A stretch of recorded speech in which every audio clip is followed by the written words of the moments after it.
Welcome, everyone, to another deep dive. Great to be here. Today, we're heading into, well, the gritty, rain-slicked streets of Galway, Ireland. Definitely.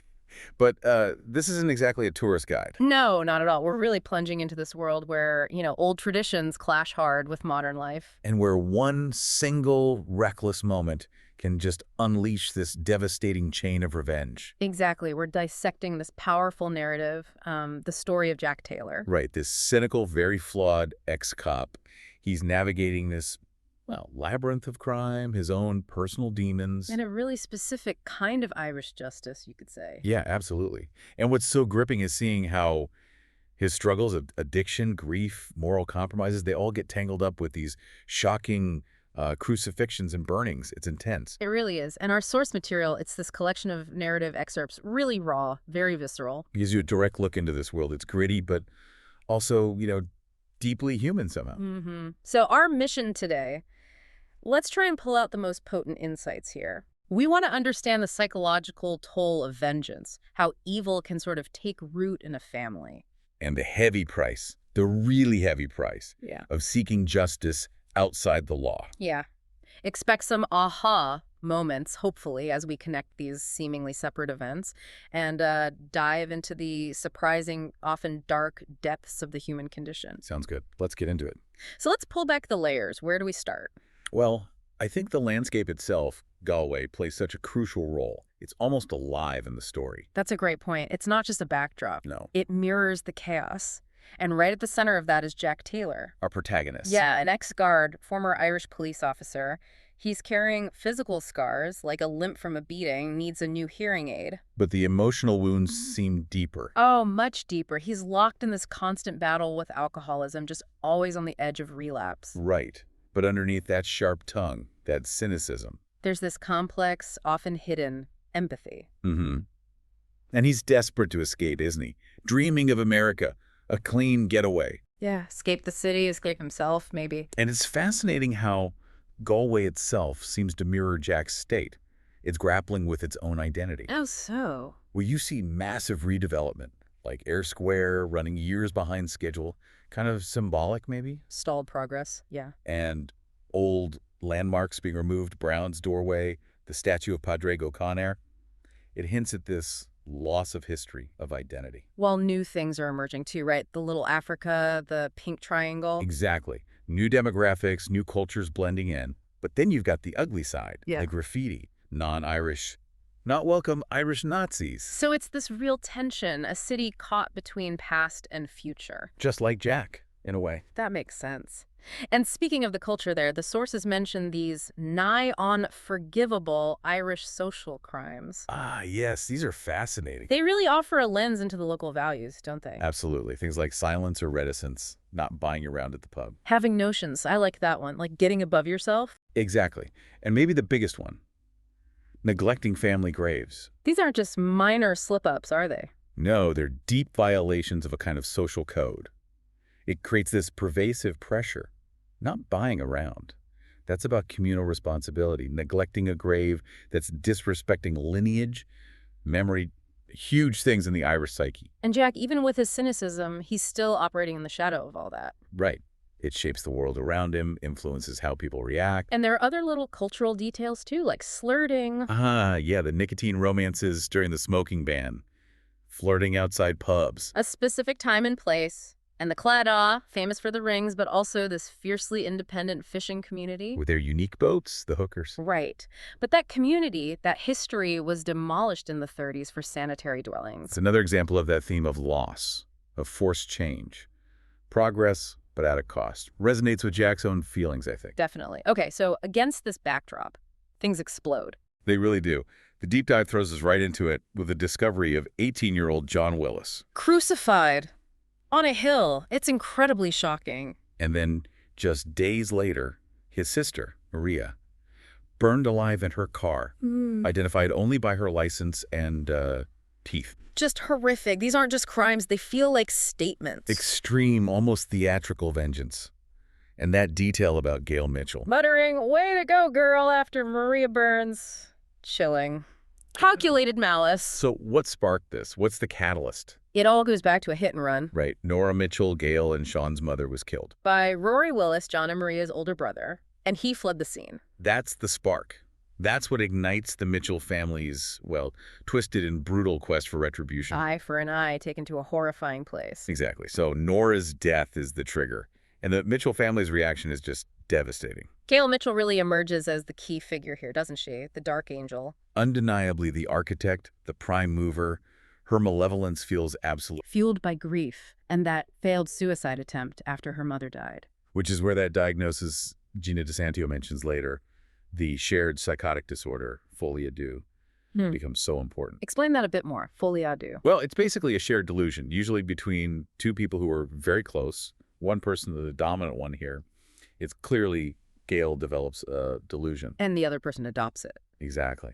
In this case, the father, Mitch, or Bob Mitchell, he's described as a small-time hood. Yeah. He's got his own grief, his own loyalty, sure, but he essentially enables Gail's violence. He gets caught up in her delusion. Pretty much. Yeah. And his death later, the heart attack when Jack confronts him, it feels almost like the inevitable result of all that stress. And the brother, Sean.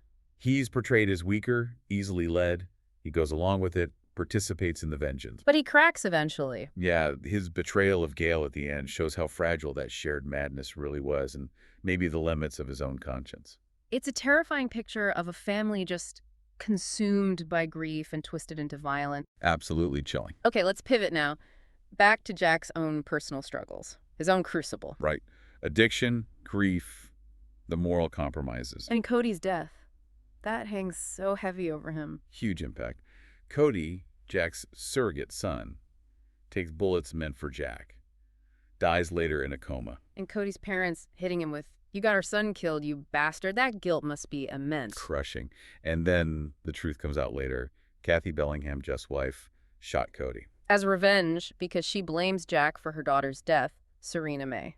It's just this tragic cycle of blame and retribution constantly repeating itself around Jack. And that cycle feels tied to his battle with alcohol. Oh, absolutely. That's maybe the central theme for him. We keep seeing him try to quit, pouring whiskey down the drain. Using pills to just chill, trying to cope. And that allure of the alcohol's initial blast, that temporary escape. That Irish phrase, "you put the heart crossways in me." It captures that intense fright, that emotional turmoil perfectly, usually linked to his own demons, his past. So the insight here is, he's not just solving crimes, he's fighting for his own soul, constantly. Right, always on the brink. And he's not alone in fighting these unseen battles. Ridge is interesting. Yeah, the Vanguard eye, the female officer. A great counterpoint to Jack. Her professional struggles, being gay in the force, limited prospects. And then the personal health scare, the breast lump, the biopsy, Hmm. shows this real vulnerability under the tough exterior. Their relationship is complex, combative, sharp exchanges. But they're linked. They rely on each other, help each other, despite the friction. What does that tell us about connection in this kind of bleak world? I think it shows that when formal justice fails, people form different kinds of support systems, often unconventional, maybe ethically murky. Like Jack's other allies. Exactly. He ends up aligning with some questionable characters out of desperation. Stewart, his former drug dealer. Who's now got this Zen philosophy after prison. Yeah, quite the turn. But he becomes an ally, provides pills, helps track Gail. And even suggests they just remove her. Right, quoting that line about the fundamental delusion of reality is to suppose that I am here and you are out there. It shows how blurred the moral lines have become. A Zen drug dealer suggesting murder. It speaks volumes about Jack's world. Total desperation, where former enemies become crucial and the moral compass is just gone or unreliable at best. We see with Ewan Heaton, too. Yeah, the disgraced alcoholic ex-guard Jack hires for that stolen dogs case. And his death is just tragic. Drowned with a dog tied to him underscores the grim reality Jack's operating in. Even minor cases turn dark. And then there's Gina DeSanto, the therapist. She's crucial.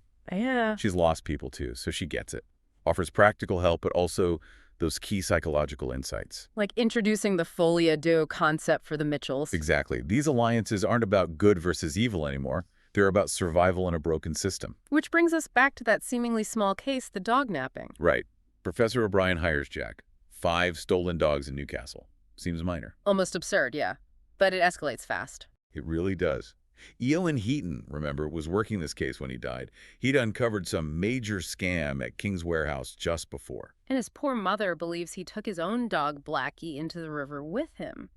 Adds another layer of tragedy. Just emphasizes the personal cost, even around these grim events. And then Professor O'Brien drops the bombshell, the real reason for the vigilantism. Yeah, teenagers weren't just stealing dogs. They were dousing them with petrol, burning them alive. Just to see how far they'd run. Grotesque. And the neighborhood, getting no help, resorted to affirmative action. Vigilantism. It shows how that casual cruelty, when ignored, can push people to take the law into their own hands. Kind of mirrors Jack's path. It's a really profound point about society breaking down. And it connects further. To Mr. King's warehouse. Yeah, Jack suspects King's exporting canned delicacies, possibly involving dog parts. Horrific. Yeah. Which leads Gail Mitchell to burn the warehouse down. Right. So this seemingly minor crime, stolen dogs, it just peels back layers to reveal much deeper, more disturbing societal issues. Casual cruelty, vigilantism, potentially horrific industries. Shows evil isn't just grand revenge plots. It can be small, casual, systemic. Exactly. So consequences. Jack's choices are catching up to him. Definitely. Facing threats, official inaction, he gets a Glock. That's a big step, a descent into violence fueled by rage, blurring the lines of justice. And that confrontation with Super Clancy, his old colleague, really drives it home. Right. Clancy interrogates him after the warehouse fire. And reveals two key things. First, Kathy Bellingham shot Cody. Jack finally gets that answer. But second, Clancy admits the Gardaí, the police, are deliberately ignoring the Mitchells. Why? Because of worries about damage to the tourist trade and relations with the UK. So the system is compromised. Image over justice. And then, to add insult to injury, a young guard just assaults Jack, smashes his new hearing aid. Underscores the hostility, the isolation. He's an outcast everywhere. Absolutely. Okay. It shows the true cost of trying to find justice outside the system. It's not leading to peace for Jack. It's a spiral of violence, loss. Gale burning his books, his one connection to something meaningful. He just gets more isolated, realizing the heavy cost. It's like a tragic arc unfolding. He's becoming the thing he's fighting against. Yeah. And then the climax. Some really unexpected turns here. Definitely. Jack tracks down Sean Mitchell in Black Rock. Finds him smoking a joint. And Sean confesses. But it's a shocker. He says he drowned Gale. Why? Because she'd apparently retreated into this catatonic state after learning she'd killed their father, Mitch, during that confrontation. Wow. But there's more, right? The motive. Yeah. Sean admits it wasn't just pure vengeance for their mother. They were aggressively chasing the insurance money. That just shatters the whole narrative of grief-fueled revenge. Makes it seem so much uglier, more mercenary. Totally twists our understanding. But the violence isn't done. No. Sean turns on Jack. Now he's got that same malevolence as Gale. Attacks him. And the fight is brutal, visceral. Jack bites off Sean's nose. Bludgeons him with driftwood, drowns him. And that internal monologue from Jack. 1 down, 2 to go. Chilling. Shows how deep he's sunk. Judge, jury, executioner, it's personal retribution now, completely consumed him. No turning back. And then the final irony. He finally meets Rory Willis, the guy who started it all. The one whose hit and run killed Nora Mitchell. And Rory confesses. It wasn't him driving. No. It was his girlfriend. Yeah. He just took the blame, fled. And inadvertently triggered this whole nightmare. A single lie, born of fear, leading to the destruction of 2 families over a crime he didn't even directly commit.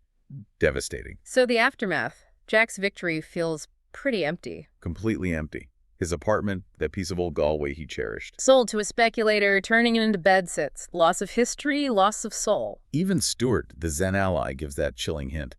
Was the water cold? Implying he knows Jack drowned Sean. No secrets are safe. His actions are known. So as we wrap up this deep dive, Jack's bags are packed. Tickets to America. The dream of a clean getaway, a fresh start. But you feel the sadness, the questions about the justice he delivered. He's hesitant to sell the apartment that last time. The escape feels so close yet impossible somehow. And then the final blow. Yeah. The ultimate cross he has to bear. Just as he's about to leave, disconnect the phone. Ridge calls. She's crying. The biopsy results are back. The biopsy, it's malignant. And Jack, for the first time, uses that endearment. What's up, hon? His escape plan, gone. Instantly replaced by this new, deeply personal crisis. It nails him right back to his life, his responsibilities, the people who matter. Yeah. So this deep dive, it really leaves us thinking, doesn't it, about the crosses we all carry. Whether they're self-imposed, inherited, or just thrust upon us by fate. Jack Taylor's journey. It shows that sometimes the hardest truths aren't in solving the crime or getting revenge. But in facing those inevitable personal challenges that really anchor us, that nail us to our lives, Can anyone ever truly escape their past, their own nature, or the people who leave that indelible mark on their soul? it's a question that definitely sticks with you. Something for you to mull over until our next deep dive.